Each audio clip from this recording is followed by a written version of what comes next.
বাংলাদেশে যে গরম পড়েছে এই গরমের মধ্যে কিছুতেই ঘরে বসে থাকা যায় না। আমরা তো তাও শান্তিতে আছি যে আমরা গ্রামে বসবাস করি, কিন্তু শহরের মানুষ কি করে কিছু বুঝি না। শহরে তো আরো বেশি গরমের হাহাকার। আসসালামু আলাইকুম, সবাই কেমন আছেন? আলহামদুলিল্লাহ, আপনাদের দোয়ায় আমি ভালো আছি। আজকে আরেকটা নতুন ভিডিও নিয়ে চলে আসলাম, পুরোটা ভিডিও অবশ্যই দেখবেন। সারাদিন এই গরমের মধ্যে ঘরের ভিতর থেকে একদম পাগলের মতো হয়ে গেছে। আম্মুকে বললাম চলো আমরা একটু বাহির থেকে ঘুরে আসি। আর বাহিরে কিন্তু বিকেলবেলা একটু বাতাস, সেই বাতাসে মন এবং শরীর দুটোই ঠান্ডা হয়ে যায়। এজন্য আম্মুকে নিয়ে চলে আসলাম সেজু কাকিদের বাড়ির উদ্দেশ্যে। আর সেজু কাকিদের বাড়িতে ঢুকবো, এর মধ্যেই দেখি কাকিদের বাড়ির সামনে একটা খেজুর গাছের মধ্যে প্রচুর খেজুর ধরে আছে। আর এই খেজুর কিন্তু আমরা ছোটবেলা খেতাম অনেক বেশি। আমাদের এলাকায় কিন্তু তেমন খেজুর গাছ ছিল না, মানে আমার বাপের বাড়ির এলাকায় 2টা মাত্র খেজুর গাছ ছিল, তাও আবার একটু দূরে। তো কি হয়েছে, তাও কিন্তু বান্ধবীরা সবাই মিলে চলে যেতাম খেজুর টুকাতে। আর খেজুরগুলো এনেই কিন্তু আমরা লবণ পানি দিয়ে ভিজিয়ে রাখতাম।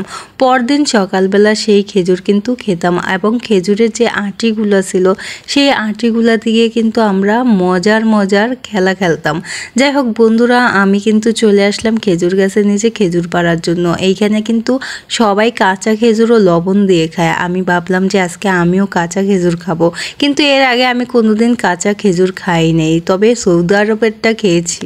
অনেকগুলা খেজুর পাড়ার পর কিন্তু আমি চলে আসলাম রাজহাঁস দেখতে, কারণ এইখানে আমাদের আরেক কাকিদের অনেকগুলো রাজহাঁস। আর এই রাজহাঁসগুলো দেখতে অনেক সুন্দর লাগে। রাজহাঁসের গোস্ত কিন্তু আমার অনেক বেশি পছন্দ। তারপর কিন্তু আপনাদের একটা তাল গাছও দেখালাম, আর এই তাল গাছে প্রচুর পরিমাণ তাল হয়েছে। এই পানি তাল খেতে তো আরও বেশি সুস্বাদু। তবে আমার মনে হয় এই তালগুলো পানি থাকতেই বিক্রি করবে না, হয়তো বা পেকে গেলে নিজেই পড়বে বা বিক্রি করবে। আপনারা তো দেখলেন আমি অনেকগুলা খেজুরই পেরে নিয়েছিলাম। এখন নাকি মারিয়াও কিছু খেজুর পারবে, এজন্য সেই কোটা নিয়ে মারিয়াও চলে আসলো খেজুর পারতে। আর এখন কিন্তু খেজুরগুলো পাড়ার চেষ্টা করতেছে, তবে বেশি একটা পারা যায় না। একটা বাড়ির মধ্যে মনে হয় 2-1টা খেজুর পড়ে, অনেকগুলো করে পড়লে কিন্তু হয়ে যাইতো 2-1টা বাড়ি দিলেই। কিন্তু এখন কতগুলো বাইরে করতেছে, অল্প অল্প খেজুর পড়তেছে। এদিকে আমরা কিন্তু দুজন একাই ছিলাম না, সাথে সেই নাতিরাও ছিল। আর নাতিরাও কিন্তু এইখানে খেজুর টুকাচ্ছে, আর ওরাও নাকি খেজুর খাবে। আমার সেই বড় নাতিটার নাকি খেজুর অনেক বেশি পছন্দ, বিশেষ করে কাঁচা খেজুর। ও তো লবণ দিয়ে কাঁচা খেজুর ক্যালক্যাল করে খাইতে পারে। আর এখানে কিন্তু খেজুর পাড়তে অনেক বেশি শান্তি লাগতেছে, কারণ চারদিক থেকে প্রচুর বাতাস আসতেছে। আমি তো বলতেছি যে একটু বাতাস যদি আমরা পলিথিনে করে ভরে নিয়ে যেতে পারতাম তাহলে অনেক বেশি ভালো হতো। একদম রুমের মধ্যে গিয়ে ছেড়ে দিতাম, এসির বাতাসের মতো বাতাস খেতাম। কিন্তু তা কি কখনো সম্ভব হয় বলেন তো? তা কখনোই সম্ভব হয় না। কত কষ্ট করে তো খেজুর পেরে নিলাম, এখন তো খেতে হবে, তাই না? এজন্য আমরা চলে যাচ্ছি পুকুর পাড় বসে বসে খেজুর খেতে। আর আমার সেই নাতি কিন্তু একটু লবণও নিয়ে আসছিল, আমরা দুজন মিলেই কিন্তু খেজুর খাবো। তো ও হলো খেজুর টোকাতে গিয়ে একটু মুখের মধ্যে বালি ভরে গেছে, এজন্য পুকুর পাড় চলে গেল মুখটা একটু পানি দিয়ে ধোয়ার জন্য।